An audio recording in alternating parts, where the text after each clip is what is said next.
ఎంతో మంది ఎన్నో మాటలు అన్నారు, ఎన్నోసార్లు అవమానించారు.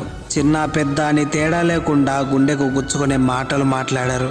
కానీ వాటికి రియాక్ట్ అయ్యే పరిస్థితిలో నేను లేను. ఎందుకంటే నా సమయం బాగాలేదని నాకు తెలుసు. అందుకే ఇప్పుడు ఎవరు ఏమంటున్నా తల వంచుకొని మౌనంగా ఉంటున్నాను. చిన్నప్పటి నుంచి తల వంచి బ్రతికిన నేను ఈరోజు సమాజంతో తలెత్తి నిలబడాలని చాలా ప్రయత్నిస్తున్నాను. కానీ బాధలు బాధ్యతలు మనం అనుకున్న వాటిని జరగనివ్వవు. ఒక చేతికి ఇంకొన్ని చేతులు తోడైతే బాగుండేది. ఇప్పటికే ఈ మనసు, ఈ శరీరం, ఈ ఆలోచనలు అన్నీ అలసిపోయాయి. ఇక ఏం చేయగలం? చివరికి దేవుడి మీద భారం వేసి ఒక్కో అడుగు చొప్పున ముందుకు నడవాల్సిందే. చెప్పాలంటే జీవితంలో కష్టాలు రావడం తప్పు కాదు, ఆ కష్టాల ముందు తల వంచడం తప్పు.